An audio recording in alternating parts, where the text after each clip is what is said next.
Example of resolution of vector, वेक्टरों के वियोजन का एग्जाम्पल है। हमारे पास लॉन रोलर है। रोलर को पुल करना यानी खींचना आसान है।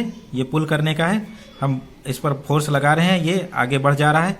खींचना आसान है, जबकि पुश करना, इसको आगे ढकेलना डिफिकल्ट है। ये क्यों है, इसके लिए देखेंगे हम एक लॉन रोलर है हमारे पास। इसको हमने पुश किया। पहले केस में हम इसको पुश करके आगे धक्का दे रहे हैं। धक्का देने के केस में हम फोर्स इस पर लगा रहे हैं, फोर्स इस डायरेक्शन में लग रहा है और ये रोटेट होके आगे चल रहा है। तो इसमें डिफरेंट वेक्टर्स हम देखेंगे। हमारे पास इस जो रोलर है, इसका वेट नीचे की ओर काम कर रहा है और हमने इस पर फोर्स F लगाया हुआ है। ये F फोर्स हो गया। तो F को हम दो भागों में ब्रेक करते हैं। ये हमारी x एक्सिस हो गई और ये y एक्सिस। तो F cos थीटा, ये कंपोनेंट F cos थीटा हो गया और ये वाला कंपोनेंट F sin थीटा। दो कंपोनेंट्स में ब्रेक कर दिए। F sin थीटा डाउनवर्ड काम कर रहा है नीचे की ओर और F cos थीटा हॉरिजॉन्टल यानी क्षैतिज दिशा में काम कर रहा है। तो W में F cos थीटा ऐड हो जाएगा। तो ये हमारा जो हमारा रोलर है, इसका वेट जो आभासी वेट होगा W plus F sine theta. F sine theta हमने इसमें ऐड कर दिया। तो W plus F sine theta ये आभासी भार हो गया। रिएक्शन हमारी कितनी हो जाएगी, जितना हमारा वेट है W plus F sine theta. तो ये रिएक्शन हो गई हमारा और F cos थीटा फोर्स से ये आगे बढ़ेगा।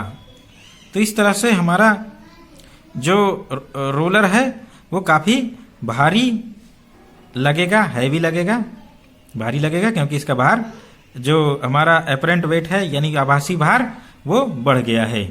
इस केस में जब हम इसको पुश कर रहे हैं या धक्का दे रहे हैं।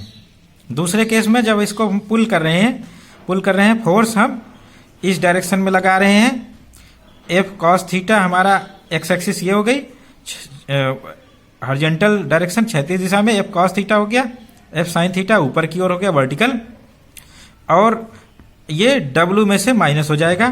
तो W minus F sin theta ये हमारा देगा आभासी भार। इस रोलर का आभासी भार कितना हो गया, W minus F sin theta.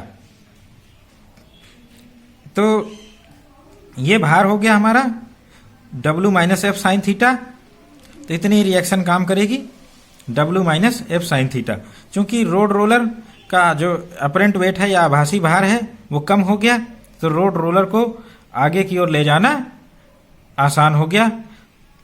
तो इस तरह से हम जब इसको पुल करेंगे, खींचेंगे, खींचकर आगे बढ़ाएंगे, तो हमारा रोलर काफ़ी आसानी से चलेगा, हमें हल्का लगेगा। तो ये एग्जाम्पल हो गया। रोलर को पुश करना, धक्का देना कठिन है, जबकि इसको पुल करना आसान है।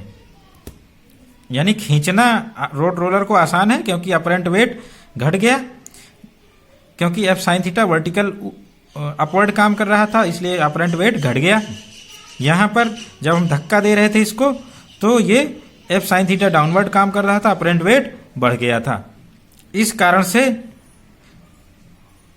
Pulling of roller is easier than pushing of roller, यानी रोलर को खींचना आसान है अपेक्षाकृत इसका धक्का देना।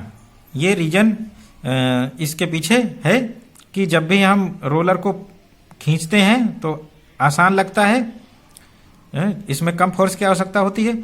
जबकि हम इसको पुश करते हैं, आगे की ओर धक्का देते हैं, तो ये ज़्यादा हमें फोर्स की आवश्यकता पड़ती है। तो पुलिंग ईजियर है, पुशिंग हार्ड है। ये रीजन इसमें इन दोनों केसेस में लागू होता है। तो आज की क्लास में इतना ही।